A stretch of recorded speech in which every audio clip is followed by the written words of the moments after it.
All right, good afternoon, everyone, and welcome to this afternoon's session on helping operations top-heavy teams the smart way, or as Todd and I like to call it, lessons we learnt the hard way. So this afternoon, we'll be presenting some hopefully interesting concepts, and we appreciate that you might want to take photos of the slides. However, rest assured that we'll be posting them on our respective SlideShare sites later this afternoon.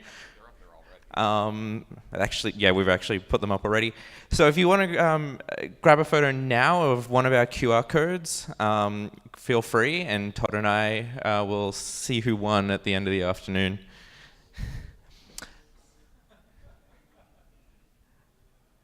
Give everyone like 3 more seconds. All right. So who am I? I'm Michael Keogh. I'm a staff site reliability engineer at LinkedIn in our Sunnyvale office on the production SRE team. And before LinkedIn, I was studying in Australia and doing network engineering at the University of Queensland. All right, hi, I'm Todd Polino. I'm a senior staff SRE at LinkedIn. Up until last year, I was on the Kafka SRE team, and as of last year, I switched over to capacity engineering. So I am the co-author of Kafka, the Definitive Guide from O'Reilly, and I used to be with VeriSign doing infrastructure engineering over there for about 11 years before I got to LinkedIn. So, thank you.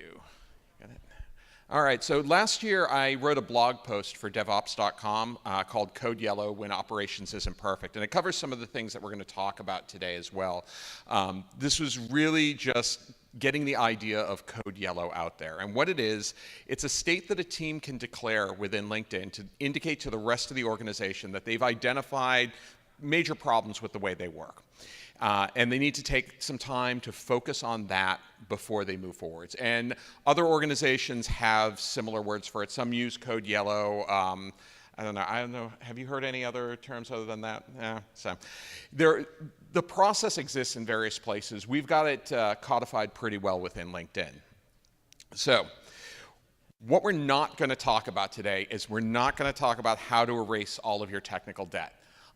I have no idea what any of your technical debt is unless you happen to work at LinkedIn, and then I may have some ideas. We can talk about that later. We're also not going to talk about how to change your engineering culture to support something like Code Yellow. If you're not there yet, cultural talks are all over the place. I've done some, Michael's done some. There are plenty here. There are lots of things that you can do to make SRE work better, and when SRE works better, Code Yellow works better. So we can also chat about it offline afterwards. What we are going to talk about is how to identify anti-patterns in the way your teams work and how to get through situations where you have high toil in your work. This all leads to creating a sustainable workload for your teams. So one of the things that our former vice president, our senior vice president, David Hankey, used to say was, we're here to attack the problem, not the person. So we're going to talk about open and honest communications. This is going to be absolutely necessary to everything about a Code Yellow and everything about fixing these problems. And actually, I really liked Ryan's talk as a lead-in to this because he covered some of these things with regards to incidents already. And then we're going to talk about that end goal, sustainable workloads. This is how we finish up a Code Yellow, getting to that point where you're doing everything the way you want to be doing it, that you've not only resolved the problem that you identified, but you've fixed it so it doesn't occur again. To do this, we are going to start with a little bit of background, and Michael's going to start there. Then we're going to talk about two cases where we had Code Yellows. The first one with Traffic SRE that Michael's going to describe, and then the second one with Kafka SRE that I'll describe. Then we'll talk about the Code Yellow process and what are the aspects that go into this. How do we define Code Yellow, and what are the steps you have to work through? We'll hit the key learnings, and with any luck, we'll have a little bit of time for Q&A at the end, but if not, we'll be outside answering questions. So, Thanks, Todd. All right, so as I said in the intro, this talk is a collection of lessons that we've learned over time. So all engineering teams will generally run into some form of trouble over a period of time. Alert fatigue or technical debt or a failure to plan for growth can all very quickly burn out an SRE team, causing both development and operations to suffer and we have a lot of reactive work instead of proactive work. If you then layer in the potential for communication problems between teams, you can find yourself in a place that's really troublesome that you can't easily see a path out. At times like this, it's very natural for reliability engineers to sort of double down and try and fight through these issues. But often, however, we really need to step back, assess the situation, ask for help, and put the team back on the road to success. So we're going to look through the process for Code Yellow, the term that we use for writing the ship at LinkedIn, and discuss how to identify teams that are struggling through a couple of different experiences, and we'll examine some of the things that got us to this place, and then some of the steps that were taken. So between Todd and myself, we performed a number of assistance rendered duties to a number of teams over the past 2 or so years. As you can see on the screen, these were for different teams, all with a slightly different underlying problem that sort of started the Code Yellow. So today I'll speak about my experience with Traffic SRE, and then Todd will talk about his experience with the Kafka team. All right, so let's get to it.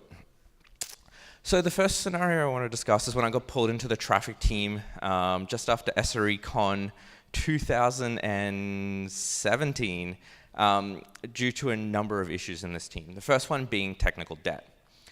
We had a team that was moving very quickly, and they really needed to update documentation on how their platform worked. So everyone from that SRE team and also from the development team could help drive the success of that team.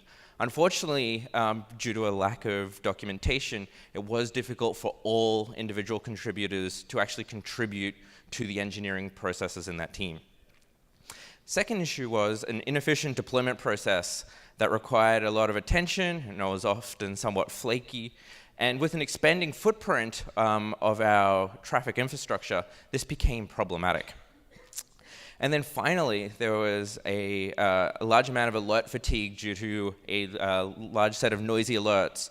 And there was also some infrastructure that needed upgrading that hadn't been gone to, which was also exacerbating the alert fatigue in the team.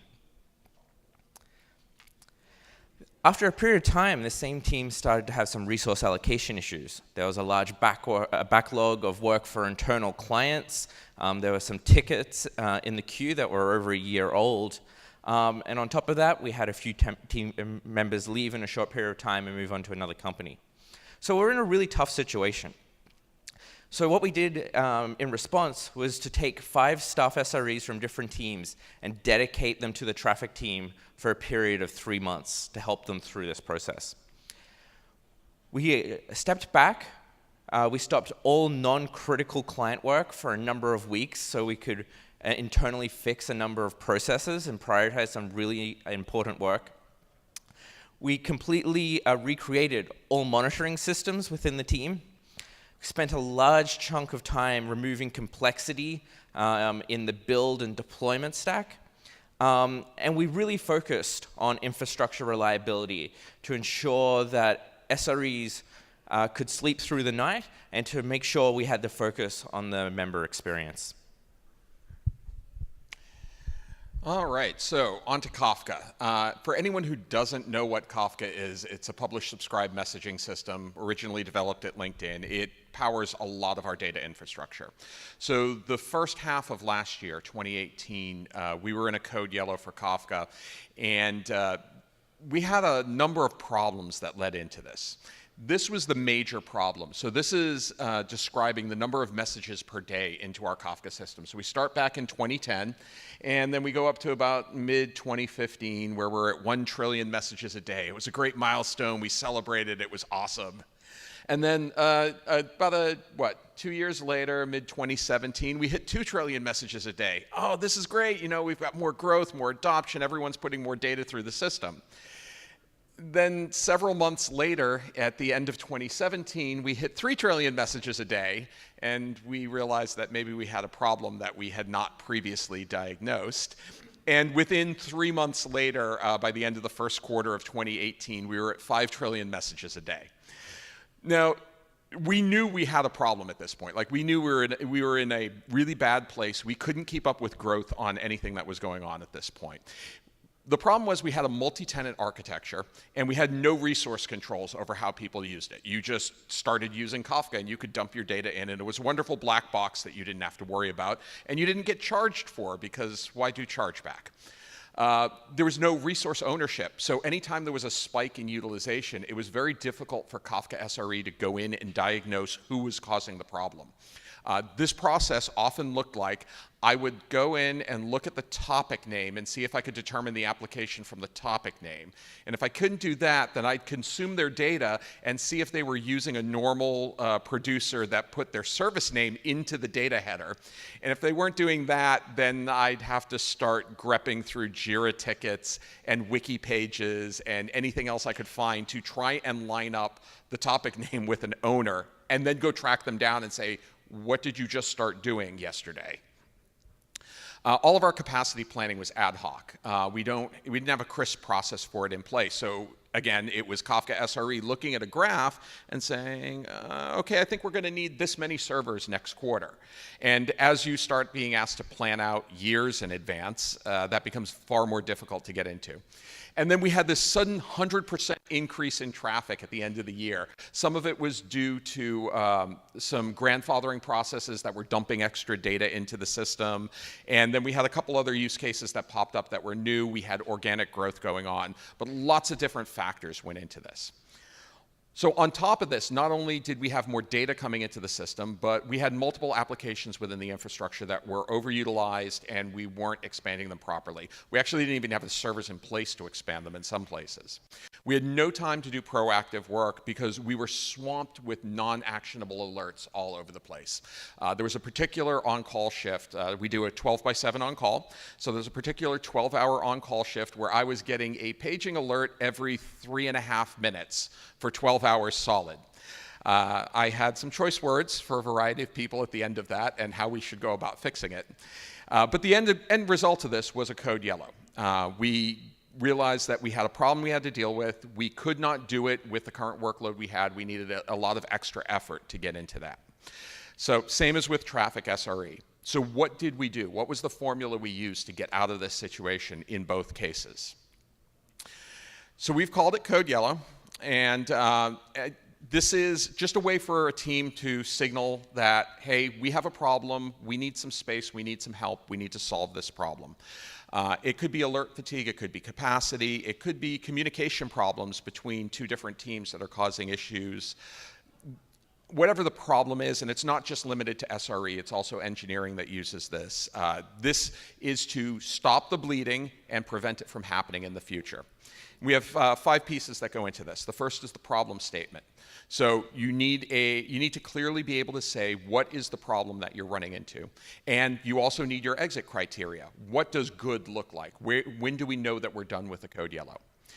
Then you need to get the help that you need to solve these problems. You need to do planning for both the short-term work for fixing the problem and the long-term work that you're setting aside to fix the problem. And you need to communicate continuously with everyone else in the company, because not only are you impacting your own work, you're also impacting other people's deadlines. They had features that they wanted you to get that you're not going to get. So let's go down the list. Problem statement. Much like anything else, the first thing you need to do is admit that you have a problem. Then you need to measure it. So you need to understand what the problem is, what's the depth of the problem, and how can you tell whether or not there is a problem. This may be a particular metric. It could be availability. It could be utilization if it's a capacity issue. You need to figure out what this thing is. You need to understand that problem, so you need to know what has to go into fixing it, and what all of the underlying causes. There are no root causes, there are only contributing factors, so you're going to have a lot of contributing factors here. Once you have that, you can figure out what does good look like. What are your concrete goals for getting out of a code yellow? A code yellow is never open-ended. There is always an end in sight. There is a measurement that tells you when you are going to be finished with this thing. And in general, that should be a quarter or less in the time span. Kafka was a little unusual. That one took us 6 months. How long was traffic? 3 months, so about a quarter. You want to keep it short because you're going to be disrupting everyone's workflow with this. So again, you need to know what these metrics are. Let's use the SMART framework here. Specific, measurable, attainable, relevant, and time-bound. And yes, I read that because I can never remember what the 5 of those are. So alert fatigue. You want to reduce the number of non-actionable alerts. One of the criteria we used for Kafka was a 90% reduction in alerts. I think we hit 88% at the time of exit, which tells you how bad those alerts were. And you're going to keep the code yellow open until you finish this. Okay, you know what your problem is? You know what good looks like. Now you need to get some help. The first person that you need to get help is a project manager. Then you need dedicated engineers. So as with the traffic team, they assigned multiple people to the team to solve the problem. With Kafka, we actually just dedicated people's time that were already on the team. And you're going to define how long you're going to keep them for.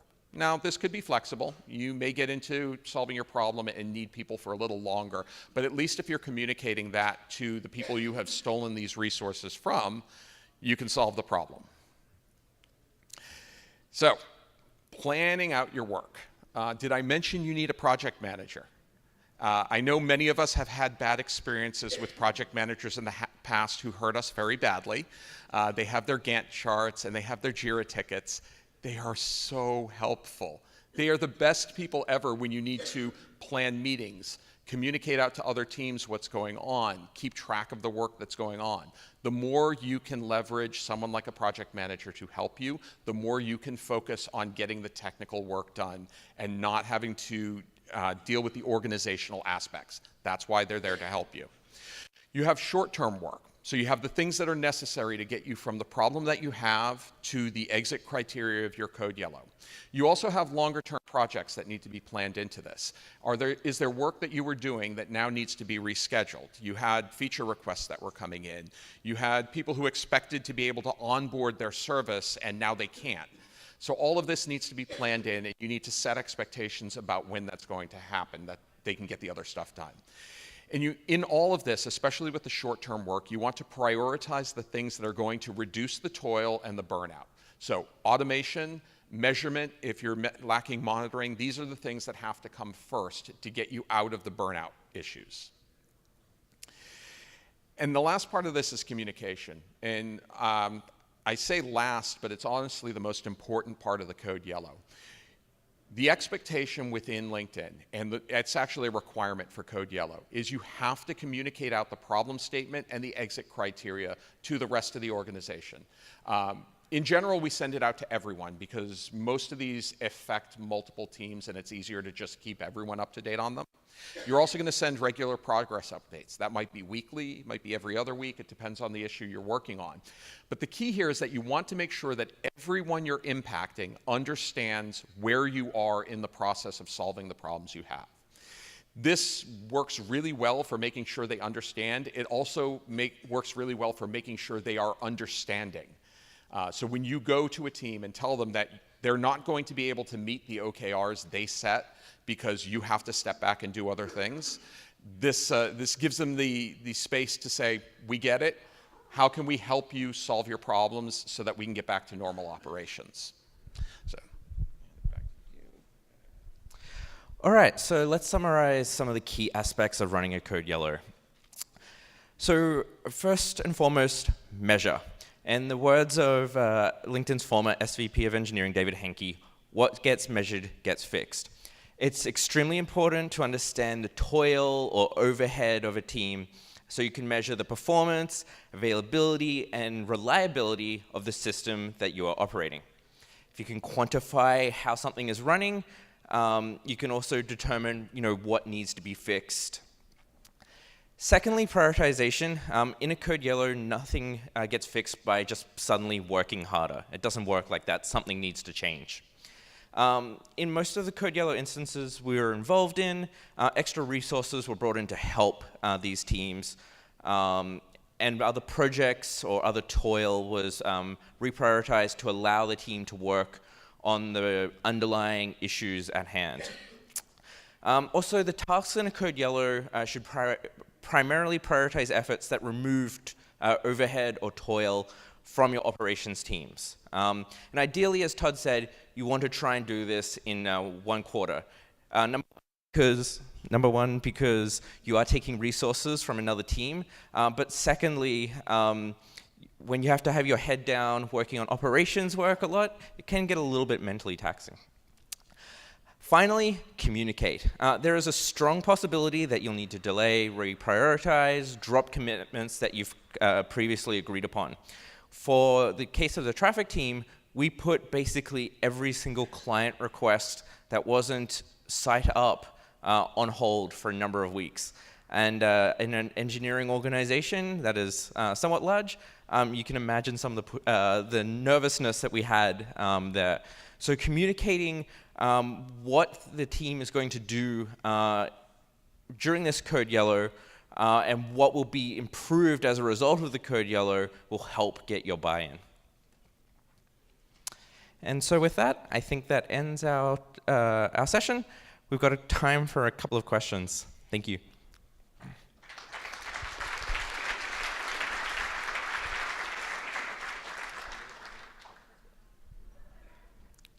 Any questions? Please use the floor mic.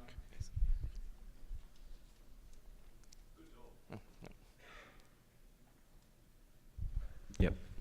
Good talk, thanks. Just a quick question around how do you spot these teams? Obviously, incidents is one metric you can use. Do you get engineers log time? Can you run us through that? So there's a number of things that we look at over a period of time. So I'm going to disagree with Ryan's talk a little bit here, but like number of incidents, availability, team morale, all sort of play into those things. All sort of play into that. Definitely, if the team is getting bombarded with alerts or really struggling to do their daily operational work, they're all strong signals.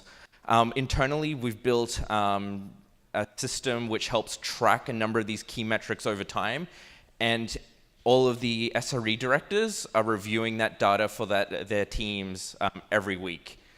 So they have a very quick feedback loop if something all of a sudden drops off, and they can see that trend over time. Did you want to add anything? Yeah.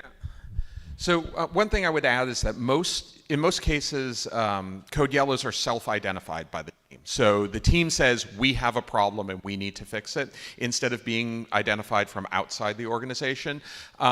We're fortunate to have a very strong leadership that's become pretty good at identifying these situations. As Michael said, things like alert fatigue, and we develop internal tools to help us identify when our alerts have gotten into that bad state, for example. Capacity is another one. Now that I'm on the capacity engineering team, being able to proactively identify this is important, because we don't want a repeat of the problem we had last time, whether it's the same team or another team. So. Hi, this is like two little things in one. Bureaucratically, who has the capacity to call for a code yellow? And is there a postmortem that you have that then you distribute across your company to expose what were the criteria that were introduced and what is the success? Sure. So the first part, who can call a code yellow? Pretty much any team can. In the case of an embedded team like both Traffic and Kafka, you would generally have an agreement between the SRE team and the development team that the situation is bad enough that we need to reprioritize and be in a code yellow. In a lot of cases, you may need to get buy-in from outside teams as well. If you're going to significantly impact one or two teams, then you're going to involve them in the discussion to make sure that they're aware of what the problem is and that this is necessary. So you come to an agreement usually within just a few managers. It doesn't necessarily require the CTO to say, yes, this is an okay thing and bless it. We're perfectly happy to do that at a VP level at the most. Now, the second part of the question was, postmortem, yes. Do we postmortem? Yes. We always postmortem a code yellow, discuss what went well, what did not go well, what are the things that we learned that we can apply to other teams as well. Jeb. Okay. All right. Any other questions? All right, well, thank you very much. We'll be outside at the LinkedIn booth for any discussions.